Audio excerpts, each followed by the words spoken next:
मला सांग, तुझं आणि सत्याचं काही भांडण झालंय, काही बिनसलंय का? सत्य तुला काही बोलला? नाही. त्याचं काही दुसरीकडे काही? असं काहीच नाहीये. तुझं काही? नाही तात्यासाहेब. मग तू नकार का देतेस? अच्छा, म्हणजे हे तू तुझ्या मनाने करत नाहीस, कोणीतरी तुला हे करायला भाग पाडते, नाही? तसं अजिबात नाही तात्यासाहेब. असं कसं होईल? राजकारणात आम्ही इतकी वर्ष आहोत, समोरचा माणूस शांत झाला हे समजतं आम्हाला, पण तो का शांत झाला हेही समजतं मला. नाही, काळजी करू नकोस तू. तुला हे कोण करायला भाग पाडतंय त्या व्यक्तीला आम्ही निश्चित शोधून काढू. पंकज, ही जबाबदारी तुमची. हो तात्यासाहेब. तात्यासाहेब, आता काही बोलू नकोस. तुझा काहीतरी नाईलाज झालाय हे समजू शकतो आम्ही. आपल्या व्यक्तीमुळे झालाय की समूहामुळे झालाय तेही आम्ही शोधून काढू. आता जीव तुटतो. तुझी मुलगी आहेस. एक सांगतो, सत्यासारखा चांगला मुलगा तुला मिळणार नाही. तोच तुझ्यासाठी योग्य आहे. तुला मी माझी मुलगी मानतो म्हणून सांगतो. तुम्हा दोघांना एकत्र आणल्याशिवाय मी गप्प बसणार नाही. तू सत्यजितरावांना घटस्फोट देशील असं वचन दे मला. माफ करा तात्यासाहेब, पण तुम्ही जे म्हणताय ते आता या जन्मात तरी शक्य नाही, कारण माझा निर्णय झाला.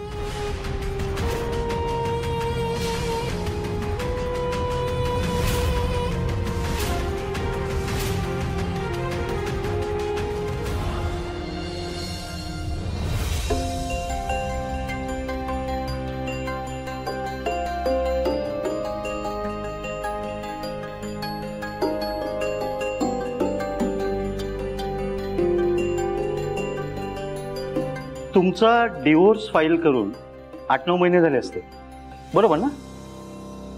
आणि या काळामध्ये 1-2 अपवाद वगळता तुमचा फार काही वाद झालेला नाही, राईट?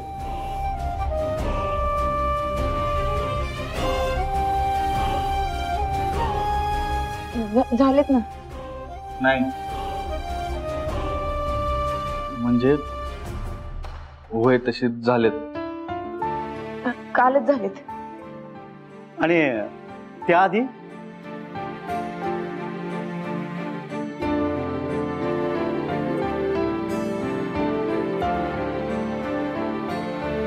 हे बघा, एवढा मेंदूवर स्ट्रेस देऊन आठवायची काहीच गरज नाहीये. 2 मिनिट द्या, आठवेल. पटकन आठवत नाही ना तुम्हाला? तुम्ही मला काही सांगायची गरज नाहीये. कळलं मला त्याचा अर्थ. पण मला एक सांगा, का वेगळं व्हायचंय तुम्हाला?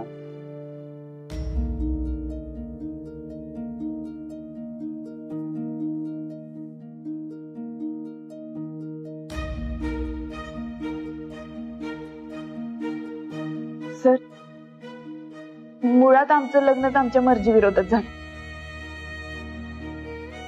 याच्या घरी मी कधीच त्या घरची सून म्हणून नाही राहील, एक ऍडजस्टमेंट म्हणूनच राहील.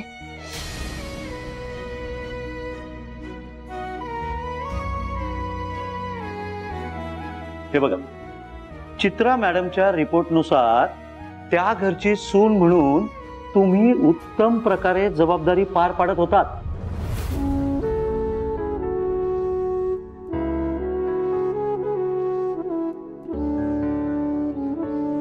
अहो, तसं रिपोर्ट मध्ये म्हटलंय आणि कोर्टाला कळवलं त्यांनी.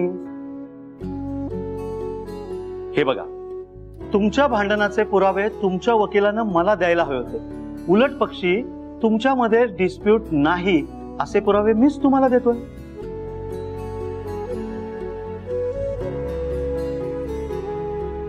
एकूणच हे सगळं बघता मला असं वाटतं तुमचा डिवोर्स काही होत नाही.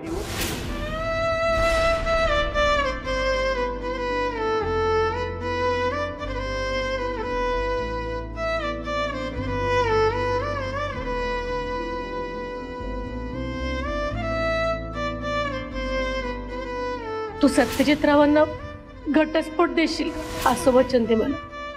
तुला तुझी जन्म देणारी आई महत्वाची आहे का तुझा तुटत आलेला संसार महत्वाचा आहे? ती तुझं तू ठरव. एक गोष्ट लक्षात ठेवायची, ह्यातलं काय बी सत्याला कळता कामा नाही. मग वचन देतस मी लवकरात लवकर घटस्फोट घेऊन या घरातून कायमची निघून जाईन. का सर, का नाही होऊ शकत आमचा डिवोर्स? ते कळेल तुम्हाला. तुर्तास तुम्ही इथे दोघांनी साईन करा. ठीक.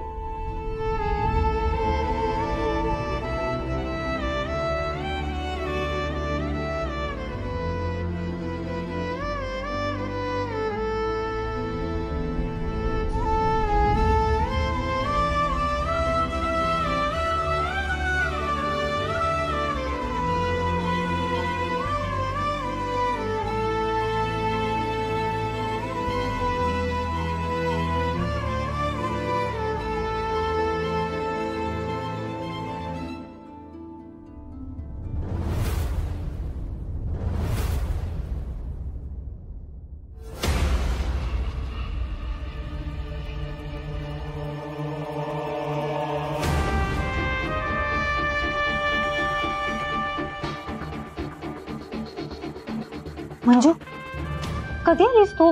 बरं, मी तसं सांगितलं तसंच केलंस ना? तसंच वागलीस ना घरी? मग असं तोंड पाडून का बोलतेस तू? मंजू ऐक ना, तू जे काही वागतेस ना ते चुकीचं नाहीये ग. हे बघ, आता सत्याला वाईट वाटू नये म्हणून करतोय ना आपण हे सगळं. आपल्याकडे दुसरा पर्याय आहे का? नाही ना. पण मला हवं आहे ग सत्य. काय म्हणालीस तू? म्हणजे तू आता काय म्हणालीस? काय नाही, मला जरा वेळ पाहिजे असं बोललो. ओके, पण मंजू तू काळजी करू नकोस हं. मी आहे तुझ्या बरोबर. आणि सत्यापासून जर तुला लांब नेण्यासाठी मदत लागणार असेल ना, तर मी कायम तुझ्या बरोबर आहे. थँक्यू प्रिया. अमरे, तू इथं कशी काय? आई बरी आहे ना? घरी ठीक आहे ना सगळं? अगं सगळं ठीक आहे आणि आई सुद्धा बरी आहे. मला जरा तुझ्याशी बोलायचं होतं. जरा बाजूला येतीस का? हा चल.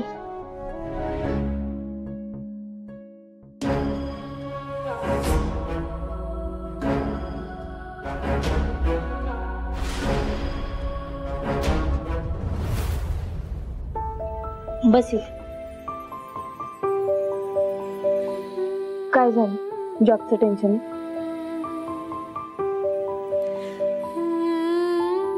अशी का बघतेस? बोल की. दीदी, काय झालंय नक्की? म्हणजे कुठं काय? कशाबद्दल विचारतेस? तुला चांगलंच माहितीये मी काय म्हणतेय ते. अगं तू स्वतः तुझं प्रेम कबूल केलेस ना माझ्या समोर. आणि सत्यादाजींनी प्रपोज करण्याचीच वाट बघत होतो आपण. आणि जेव्हा त्यांनी प्रपोज केला तेव्हा तू का मागं सरकलीस? का नकार दिला सत्यादाजींना?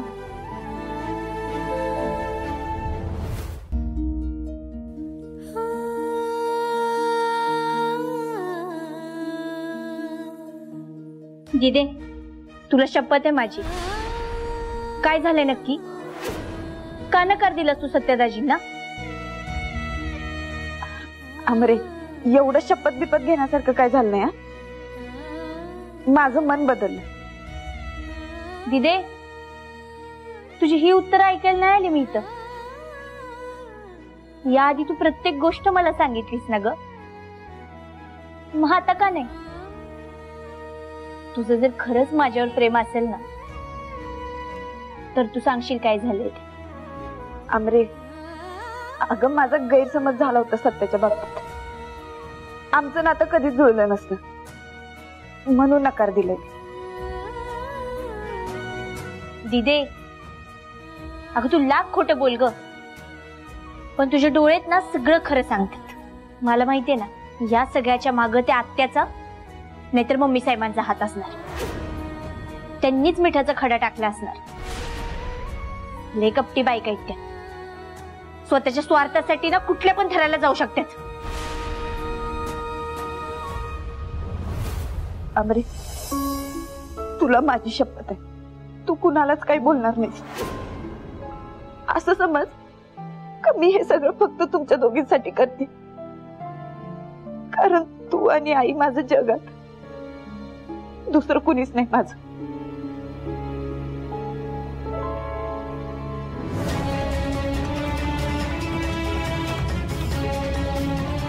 दीदी,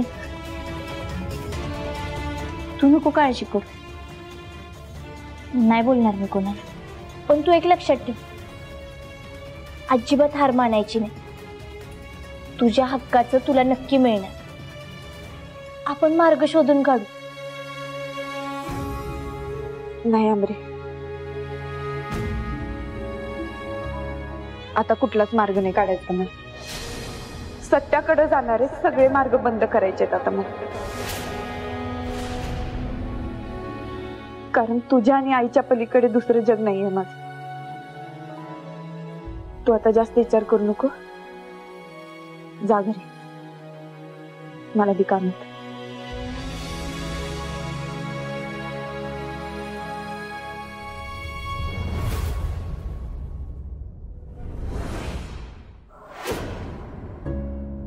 सत्या, तू एकदा काउन्सिलर मॅडमला भेट. त्यांना वाटत एक्स्ट्रा पैसे दे आणि सांग मला घटस्फोट करा म्हणाव. का असं का बोलतोस? कारण वाघमारे मॅडम मला भेटलेला, त्यांनी स्वतःच्या तोंडानं सांगितलंय की त्यांच्या मनात तुझ्याबद्दल काही नाही. सत्या,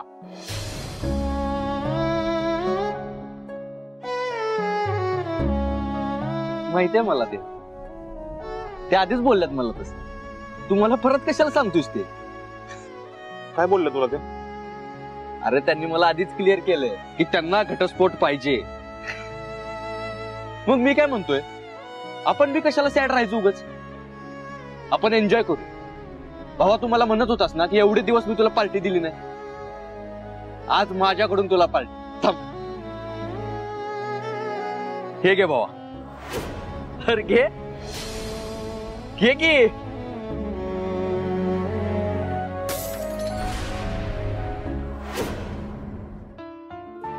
तुझी हिंमत कशी झाली दारू हात लावायची?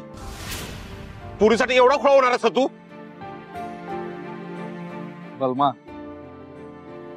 अरे माझ्याकडे तुझ्यासारखा जीव ओवाळून टाकणारा मित्र आहे. बघ, अजून कोण पाहिजे मला? कुणाची गरज आहे मला? कुणाची गरज नाही. त्यामुळे ना मी अजिबात नाराज राहणार नाही. आणि एका पोरीसाठी तर अजिबातच नाराज राहणार नाही. भावा, माझं खरं प्रेम तू आहेस.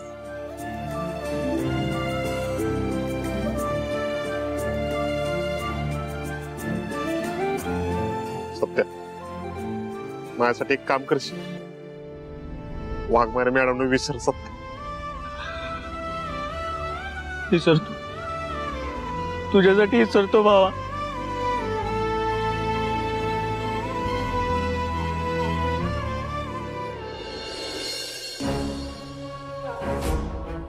वाह,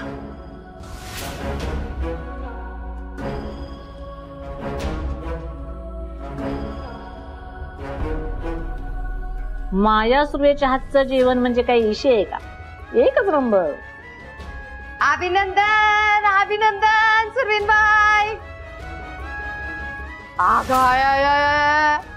एकदम टाइमात आली म्हणा की मी.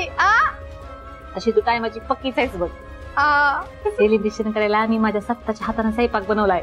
वय ये बस बस. वय वय. काय हिच्यासाठी एक ताट आवडलं. बर बर. काय वाढ वाढ समजा भरपूर वाढ. एकदम पोटभर जेवायला घालू बघिला. हिच्यामध्ये चांगलं ती चालत. हाय का आता मी काय केलंय तेव्हा? अगं तुझ्या प्लॅनिंग मुळेच वादाची थिंबी पडली.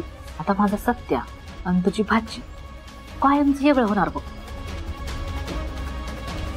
तू त्या नेबरेटला तुझ्या घरची सून करून घे आणि मी माझ्यासाठी नवीन चून शोधायला ती कमी झाली मग. वय वय वय वय नाही पण माझ्या एकटीचा वाटा नाही हो यात. तुम्ही बी आहेच की. इशू आहे का?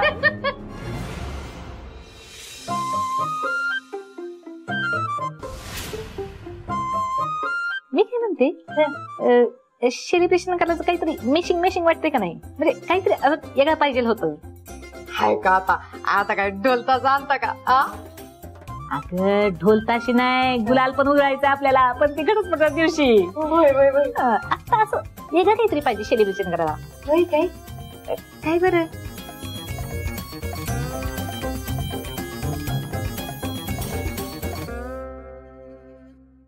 अरेच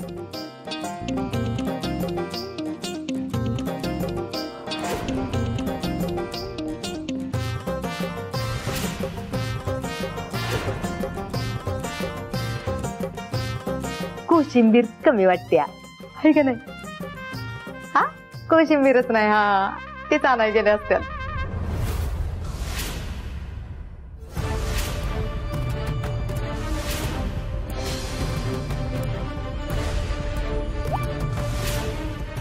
ही जादूची गोळी ह्या फुकटीच्या पोटात गेली का नाही का पोटातला आपोआप वाटावं येईल.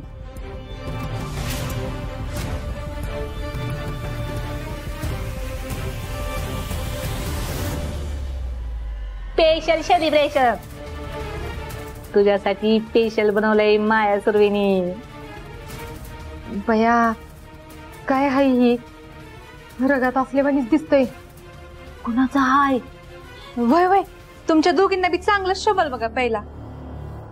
आणि तसं बी लोकांचं रक्त पहिला आवडतं ना तुम्हाला. जा तू, आम्हाला मैत्रिणीला सेलिब्रेशन करू दे. काय आहे? ये रत्नी, अगं हाय सोसायटी मध्ये का नाही जेवणाच्या आधी पीत असते ते आई. आता काय झालं? आता असं गचकन नसतंय प्यायचं. मग जर आम्ही आहे ना एटिकेट्स असतात ते. म्हणजे काय? 400 पी.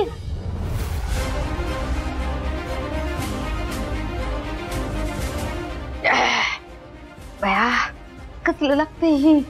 काय काढा बिडा दिलाय का काय? कडू एक मला. नाही चांगलं लागतंय.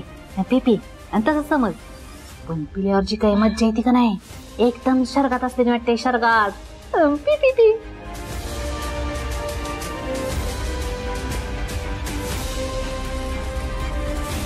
मम्मी साहेब का नाही? अगं पी. परत बोल.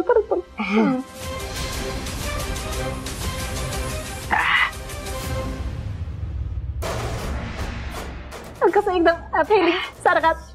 व्हायचं असं काय तर गरगरल्यावानी होतंय बर का, पण चांगलं लागतंय.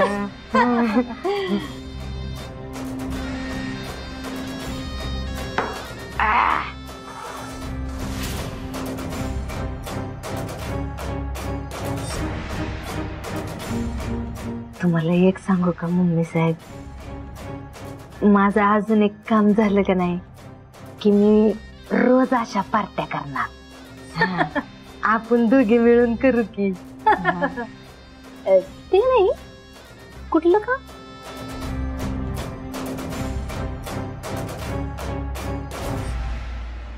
फुटकेसाठी अर्ज केलाय मी मंजीच्या. काय? तर काय अशी तशी सोडते तुझ्या लेकाला. केसाना गळा कापणारच आहे म्हणजे तू. हा इतकी दिवस तुझ्या भाजीचं पैसे घेत होतीस, आता माझ्या लेकाकडनं पैसे पाहिजे तुला.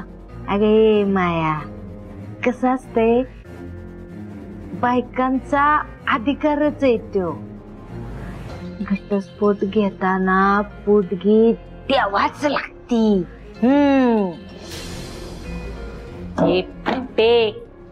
नाही मिळणार. काय करशील? गप गुमान नोटीस मागे घ्या. घेणार नाही नोटीस, माग घेणार नाही मी. अजिबात नोटीस माग घेणार नाही. तुझ्या लेकामुळं योग अख्खं वरीच वाया गेलंय माझ्या भाचीच. ये फुकटे, तुझ्या भाचीने काय वेगळं केलं ग? माझ्या लेकाचा बी समजा वेळ वाया घालवला ना? अगं तुझं लुटालुटीचा धंदा आहे, तू न तुझा नवरा एक नंबरची, दोघं बी फुकटेत फुकटे.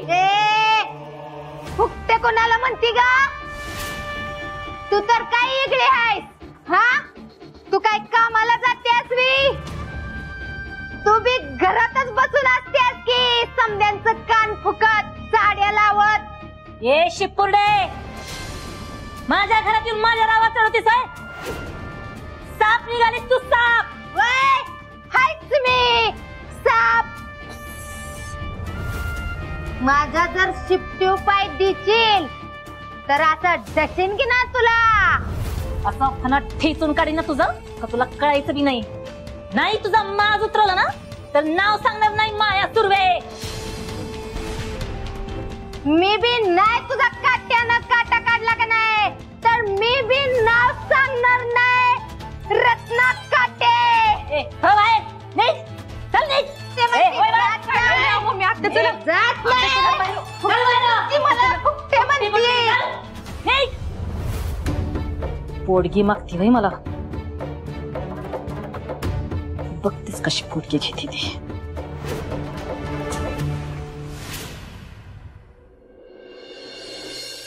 मंजू, अगं सत्य आलाय का तुला न्यायला? नाही, तो नाही येऊ शकत आता. आणि आला तरी तुला जायची काहीच गरज नाहीये मंजू. तू स्वतःहूनच सांगून टाकी मी येणार नाही म्हणून. काहीच गरज नाहीये. हे बघ प्रिया, तिला चांगलंच समजतं काय करायचं आणि काय नाही ते. आणि तू ना नको ते सल्ले देत नको जाऊस तिला. अगं मंजू, सत्या खरंच आलाय. मी स्वतःच्या डोळ्यांनी पाहिलंय. बाहेर जाऊन बघ जा, पप्पाच्या टपरीवर आहे. काय? प्रतिभाशी, मी आलीच. तू मला वचन दिलं होतंस ना, रागावर कंट्रोल ठेवीन. मग का वागलास असा? का दिलंस मला तसं वचन?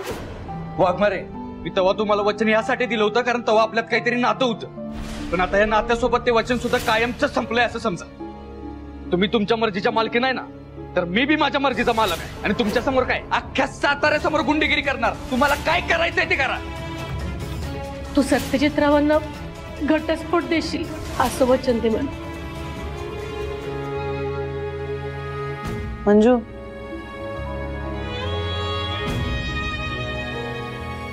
मंजू अगं काय झालं?